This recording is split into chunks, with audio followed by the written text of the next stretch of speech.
Baik, assalamualaikum warahmatullahi wabarakatuh. Selamat pagi, selamat siang, selamat malam semuanya. Sebelumnya perkenalkan, nama saya Gisa Disa Pratama, penerima 50 17 13 1004 dari kelas ADDGA. Di sini saya akan mensimulasikan eh, eh, simulasi FFT, IFFT pada seismogram untuk tugas ADDGA. Baik, langsung saja saya simulasikan pada Jupyter Notebook saya kali ini.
Berikut merupakan hasil dari simulasi yang telah saya lakukan, di mana untuk skrip satu ini adalah simulasi untuk menampilkan original seismic trace, di mana hasilnya adalah seperti ini, di mana untuk hasilnya ini masih belum dihilangkan untuk frekuensinya. Kemudian ini adalah skrip kedua, di mana sudah di remove untuk 10 Hz-nya.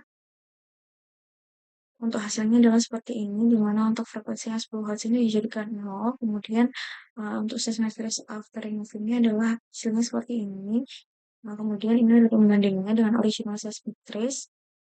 Kemudian untuk remove yang 30 Hz dan 60 Hz itu sama, hanya diganti pada bagian sini, yaitu remove 30 Hz, 10 Hz, dan 60 Hz ini. Nah, ini kemudian saya biarkan adalah hasilnya seperti ini. Untuk nilai yang 30 Hz-nya pada bagian di sini itu dijadikan 0.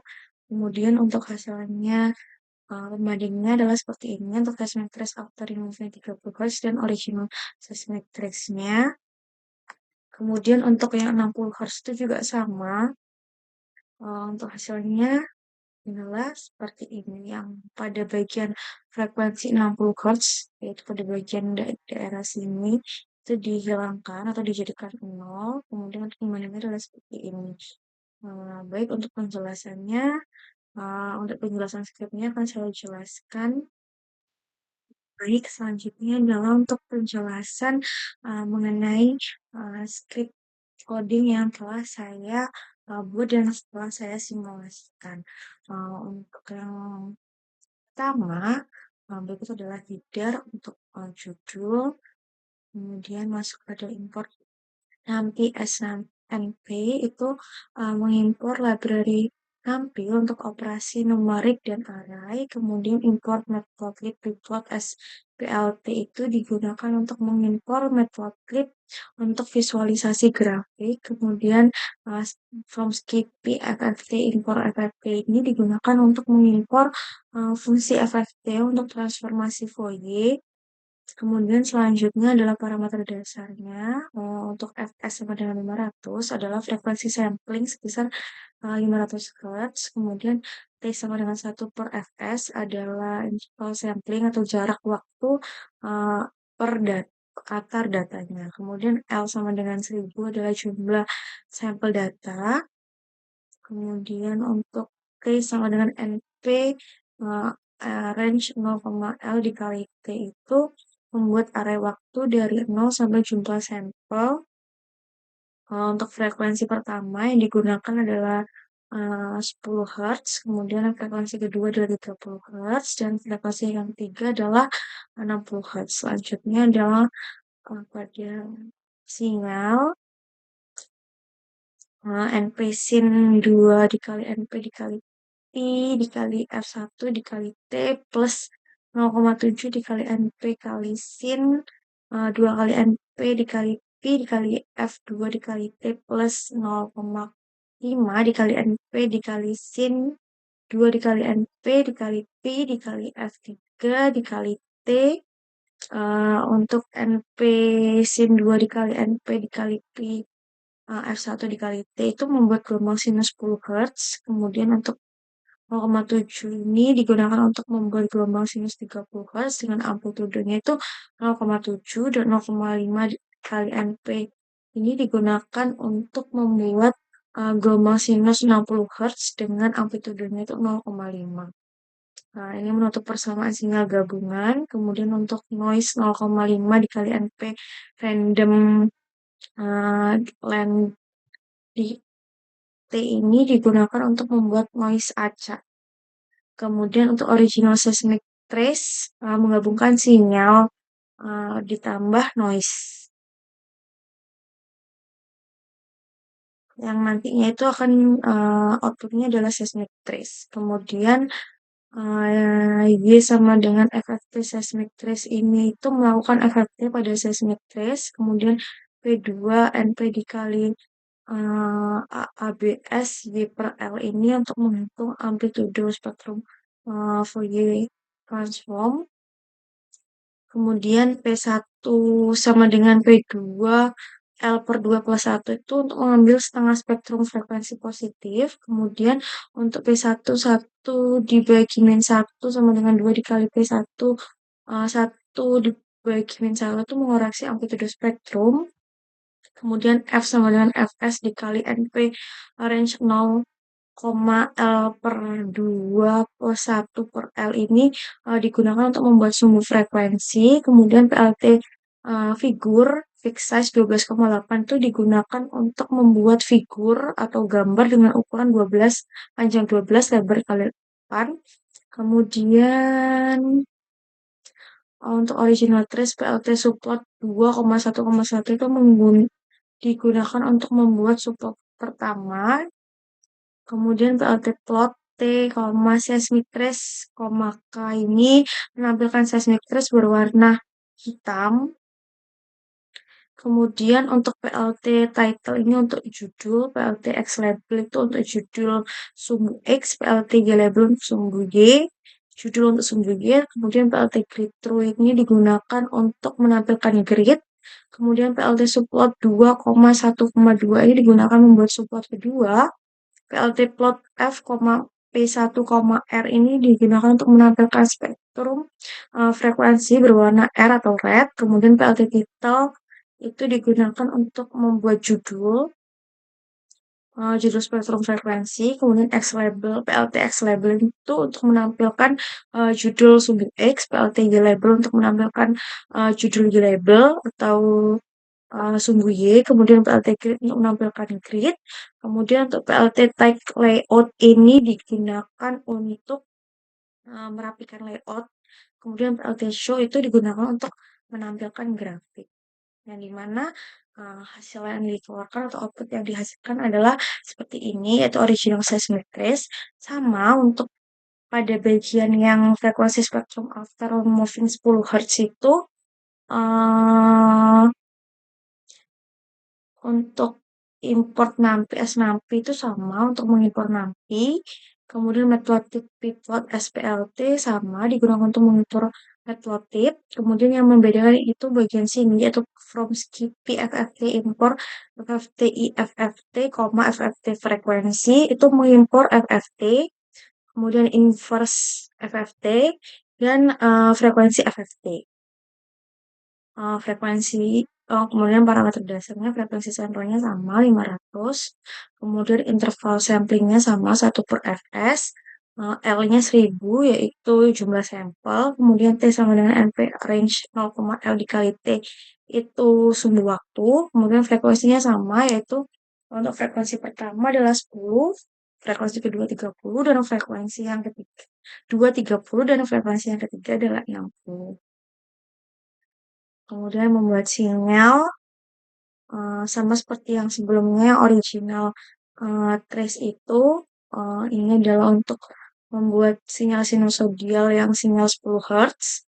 Untuk 0,7 ini membuat sinyal sinusoidal yang 30 Hz. Kemudian yang 0,5 itu sinyal sinusoidal yang 60 Hz dengan amplitudenya 0,5. Kemudian noise-nya ini digunakan untuk membuat noise, acak. Kemudian original seismic trace itu membuat seismic trace. Kemudian sama yang membedakan tuh pada bagian sampai hmm, ini yang remove 10 Hz ya filter. Mulai dari sini ya filternya itu uh, yang dimana pada Y sama dengan Y sama dengan Y filter sama dengan Y dot copy ini digunakan untuk menyalin data FFT, kemudian target frekuensi 10 itu maksudnya frekuensi yang nanti akan dihapus adalah frekuensi 10, kemudian bandwidth-nya itu 1, dimana lebar filternya itu kurang lebih 1 Hz, kemudian Y filter frekuensi lebih besar daripada target frekuensi bandwidth, dan frekuensi lebih besar daripada target frekuensi plus bandwidth sama dengan 0. Mencari frekuensi yang lebih besar daripada 9 Hz. Yang ini adalah menghapus frekuensi kurang dari 11 Hz. Kemudian untuk IFFT-nya ini pada bagian em, filter trace ini digunakan sama dengan np.real IFFT Y filter ini digunakan untuk inverse FFT untuk kembali ke domain waktu. Jadi setelah dijadikan domain frekuensi dikembalikan menjadi domain waktu kembali. Kemudian untuk frekuensi spektrofilter P2 sama dengan NP.FY filter per L ini menghitung amplitude spektrum hasil filter. Kemudian P1 1 bagi min 1 sama dengan 2 dikali P1 1 dibagi min 1 ini digunakan koreksi amplitude spektrum. F sama dengan Fs dikali NP range 0, L per 2 plus 1 per L ini digunakan membuat sumbu frekuensi.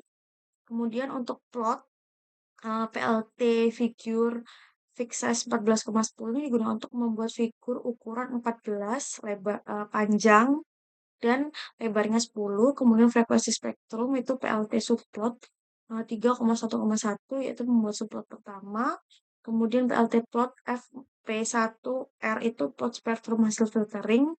PLT title frekuensi spektrum after removing 10 Hz itu judul grafiknya. PLT X label itu judul sumbu X. PLT Y label judul Y label. Kemudian PLT grid true itu digunakan untuk menampilkan grid. Kemudian filter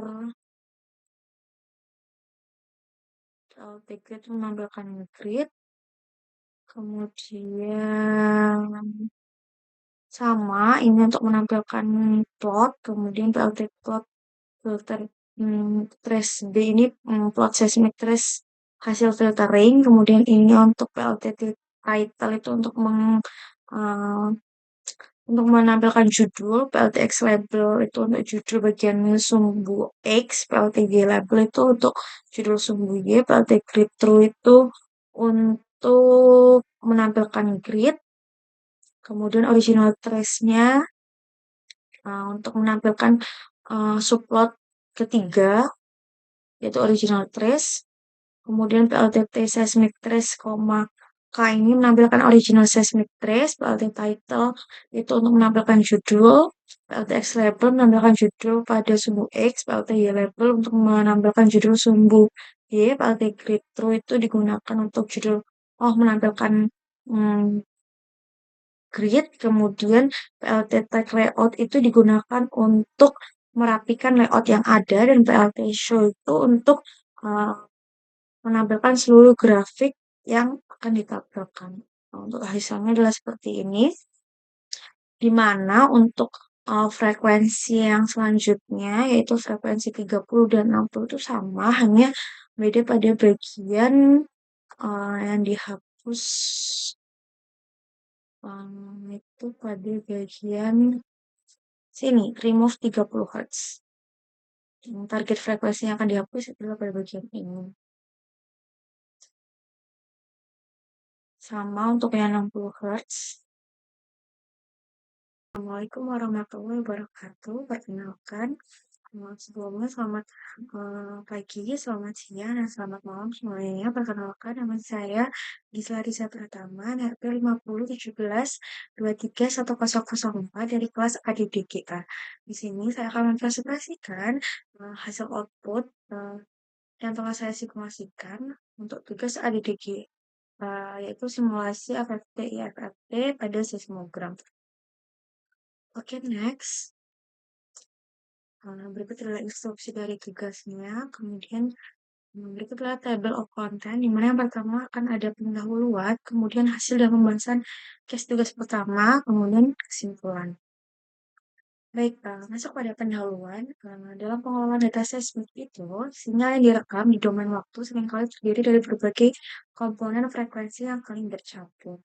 Untuk menganalisis kandungan frekuensi pada sinyal tersebut digunakan metode FFT atau Fast Fourier Transform, yaitu proses transformasi sinyal dari domain waktu ke domain frekuensi. Dengan FFT ini, frekuensi dominan pada data seismik dapat diketahui sehingga dapat mempermudah proses analisis, filtering, dan interpretasi data bawah permukaan. Kemudian salah satu penerapan FFT dalam pengolahan data seismik adalah proses filtering frekuensi untuk menghilangkan noise atau komponen frekuensi tertentu. Penghilangan frekuensi tertentu ini akan memberikan perubahan pada bentuk seismic trace baik dari segi amplitudo, kontinuitas refleksi maupun resolusi data.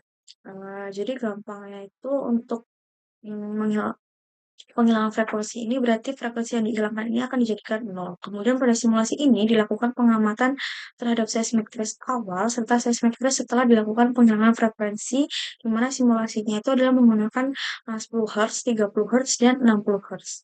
Kemudian melalui simulasi ini itu dapat diamati pengaruh masing-masing frekuensi terhadap kualitas sinyal seismik serta frekuensi yang paling ideal dalam menghasilkan trace yang jelas dan stabil. Oke, lanjut pada hasil dan pembahasan original seismicers. Jadi pada seismicers awal, ini adalah original seismicers yang masih mengandung seluruh komponen frekuensi sehingga masih berbentuk gelombang yang terlihat lengkap dan amplitude refleksinya ini masih cukup kuat. Kemudian event refleksi pada trace itu juga tampak jelas karena belum dilakukan proses filtering atau penghilangan frekuensi yang tertentu. Kemudian dalam domain waktu, sinyalnya itu masih memperlihatkan kombinasi seluruh energi frekuensi yang membentuk karakter asli data seismik. Pada domain frekuensi, hasil FFT itu menunjukkan distribusi energi dari sinyal seismik asli dengan beberapa frekuensi dominan yang masih dipertahankan. Kondisi ini tuh menunjukkan bahwa data masih berada pada bentuk awal sehingga seluruh informasi refleksi bawah permukaan itu masih tersimpan dan tersampaikan. Namun karena semua frekuensinya masih bercampur, beberapa bagian fase itu terlihat kompleks dan belum sepenuhnya bersih dari komponen frekuensi yang dapat mempengaruhi kualitas interpretasi.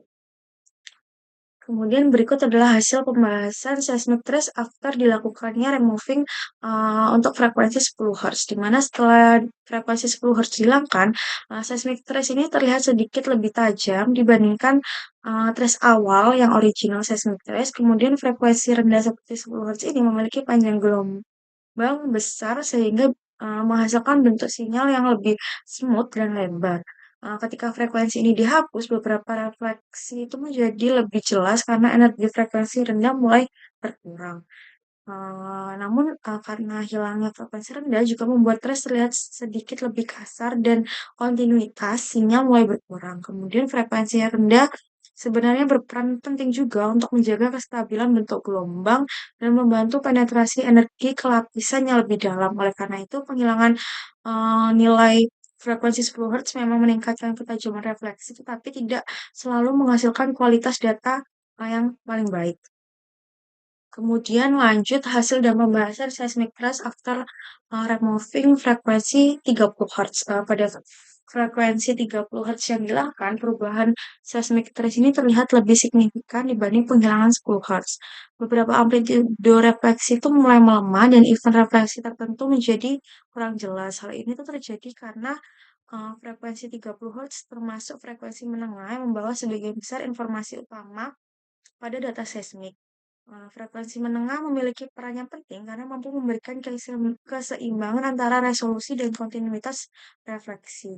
Jadi ketika frekuensi ini dihilangkan, kualitas trace itu akan menurun dan membentuk wavelet-nya terlihat kurang stabil. Dari hasil tersebut dapat diketahui bahwa frekuensi 30 Hz merupakan salah satu frekuensi yang paling berpengaruh terhadap kualitas seismic trace.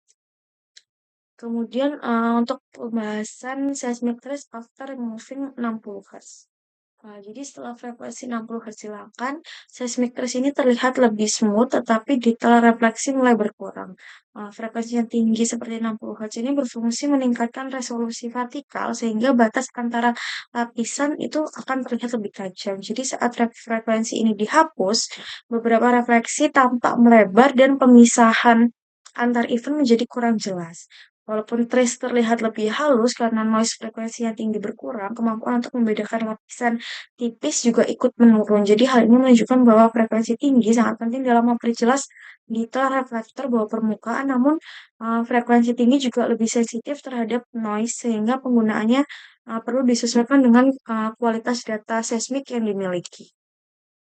Kemudian untuk kesimpulannya itu berdasarkan hasil simulasi FFT dan filtering frekuensi, untuk setiap frekuensi itu memberikan pengaruh berbeda terhadap kualitas seismic trace. Untuk frekuensi rendah yaitu 10 Hz memberikan penetrasi lebih baik, namun eee, resolusinya lebih rendah. Untuk frekuensi menengah atau 30 Hz menghasilkan keseimbangan terbaik antara resolusi dan kontinuitas refleksi. Untuk frekuensi tinggi 60 Hz itu memberikan resolusi tinggi eee, dan detail reflektor paling jelas tetapi lebih sensitif terhadap noise. Kemudian secara umum frekuensi yang paling ideal adalah 30 Hz karena mampu memberikan keseimbangan antara kejelasan refleksi, resolusi vertikal, dan kestabilan sinyal. Sedangkan 60 Hz memberikan detail paling tinggi tetapi kurang stabil jika data mengandung noise yang tinggi. Baik, sekian dari saya. Apabila ada salah dan kurang dalam penyampaian, mohon maaf. Wassalamualaikum warahmatullahi wabarakatuh.